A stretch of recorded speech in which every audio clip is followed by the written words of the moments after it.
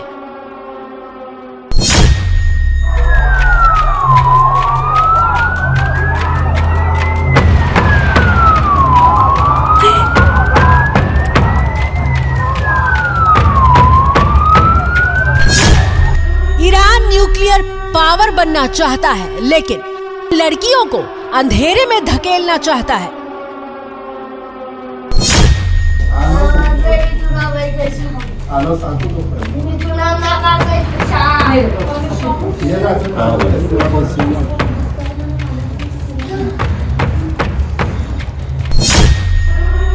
Iran में बच्चियों पर केमिकल अटैक।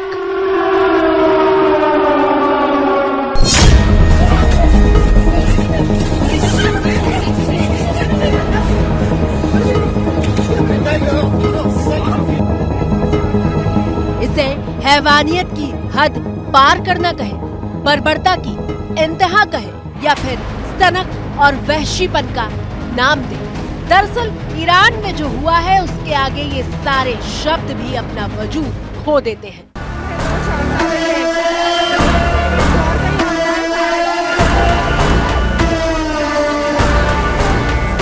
कट्टरता से भरी जहरीली सोच कितनी भयानक हो सकती है, उसकी मिसाल पेश करने वाली तस्वीरें ईरान से आई हैं,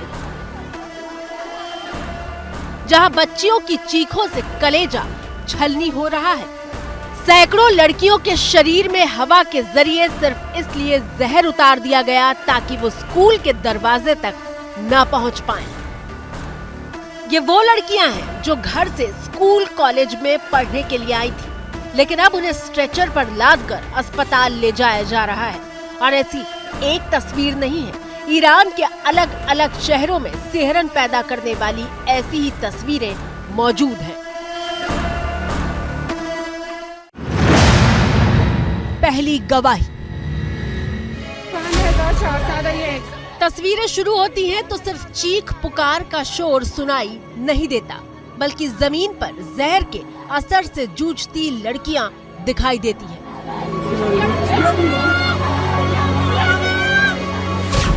देखिए कैसे एक लड़की बदहवास होकर जमीन पर बैठी है और उसे पानी पिलाने की कोशिश की जा रही है।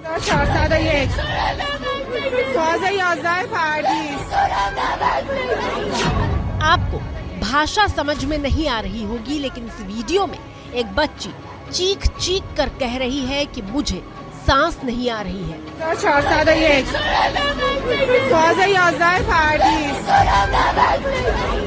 अफरा तफरी का माहौल है, किसी को समझ नहीं आ रहा कि क्या हो गया है।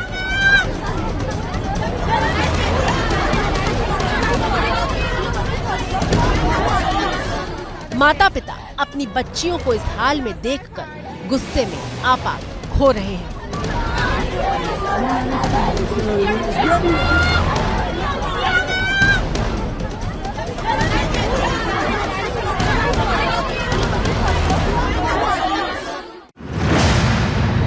दूसरी गवाही।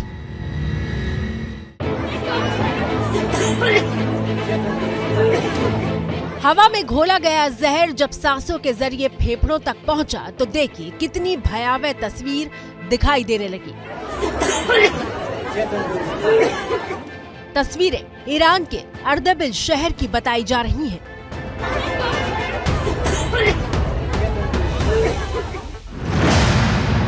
तीसरी गवाही। स्कूल के भीतर की तस्वीरें तो आपने देख ली, अब अस्पताल की तस्वीरें देखिए। मुंह पर मास्क लगाए लेटी एक लड़की कैसे सांसों के लिए संघर्ष कर रही है।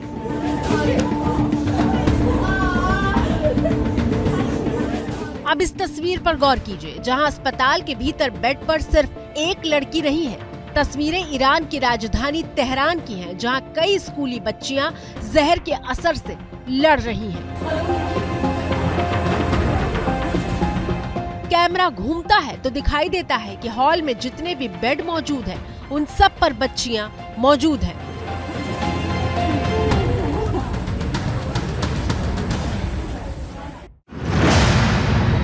चौथी गवाही।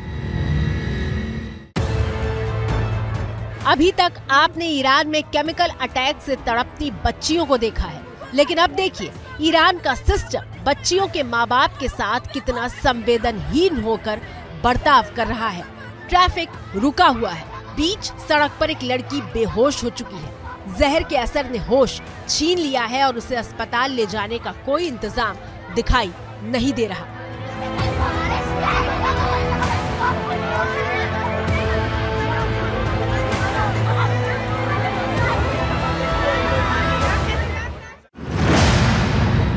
5वीं गवाही। जिन बच्चों को सुबह सही सलामत पढ़ने के लिए भेजा था, उन्हें इस तरह तड़पता हुआ देखकर माँ बाप के दिल पर क्या बीत रही होगी, इसकी कल्पना कर पाना मुश्किल है।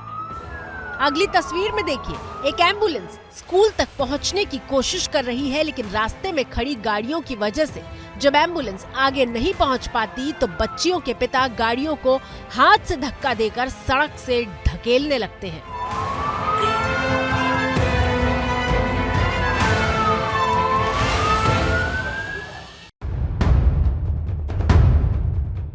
आप सुनकर दंग हो जाएंगे कि ईरान में 26 स्कूलों की करीब 700 लड़कियों पर केमिकल अटैक हुआ है।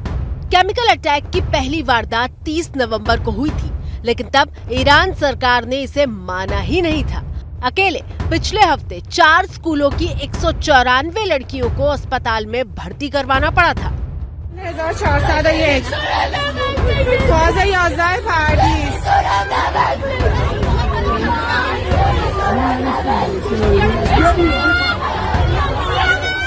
ये घटना खौफ पैदा करती है और इसकी वजह से दहशत महसूस होती है। बताया जा रहा है कि कुछ कट्टरपंथी नहीं चाहते कि बच्चियां पढ़ाई करें। वो इलाके के सारे गर्ल्स स्कूल हमेशा के लिए बंद करवाना चाहते हैं और इसीलिए लगातार स्कूलों में हवा के जरिए सांसों में जहर उतारा जा रहा है।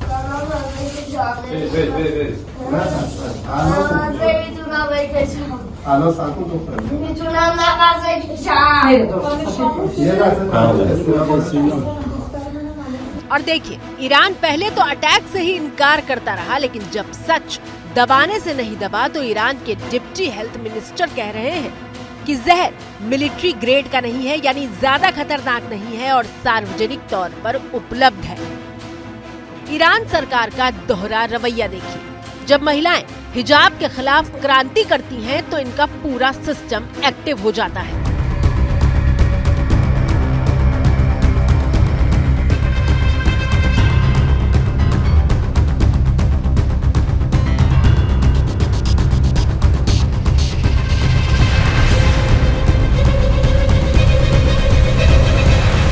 लेकिन नवंबर महीने से बच्चियों को स्कूल में जहर दिया जा रहा है और ये एक्टिव होना तो दूर, संज्ञान तक नहीं ले रहे। तस्वीरें भूले नहीं होंगे आप, जब ईरान में हिजाब पहनने को लेकर पुलिस कस्टडी में 22 साल की महसा अमीनी की मौत हो गई थी और महसा की मौत के खिलाफ ईरान की महिलाओं का गुस्सा ज्वालामुखी बनकर फूट पड़ा था।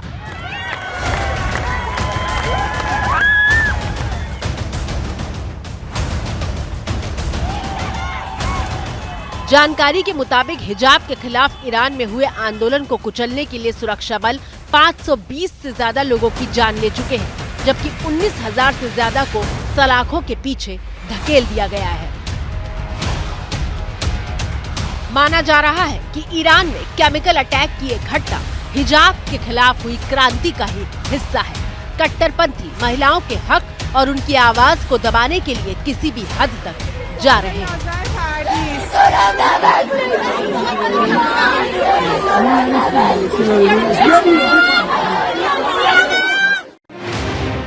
ईरान में स्कूल पर केमिकल अटैक की घटना कौम शहर से शुरू हुई थी।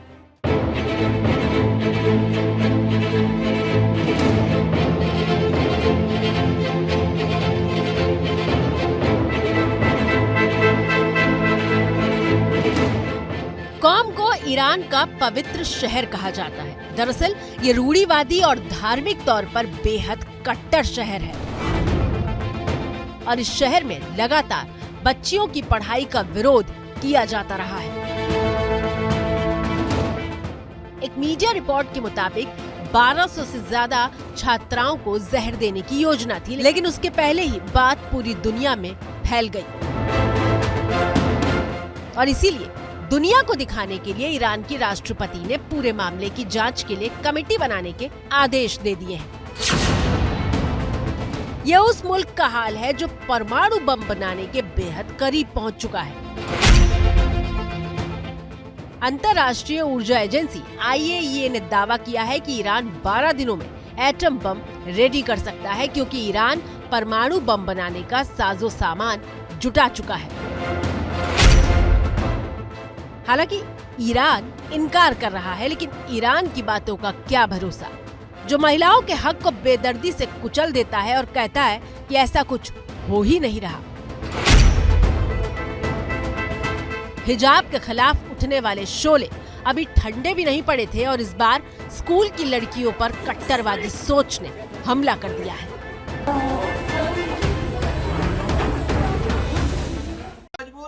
क्या मजबूरी है मेरी, बताइए। मैं अभी आपको बताती हूँ कि मैंने ओए होए होए होए नमकीन के चटकारे लेते हुए टकटकी मार के डिबेट शो को पॉज रिपीट कर करके देख रहे हैं जोगिंदर जी। इनकी तरह आप भी देखें अपने फेवरेट डिबेट्स को रिपीट कर और डाउनलोड कीजिए एबीपी लाइव ऐप अपने स्मार्ट टीवी पर।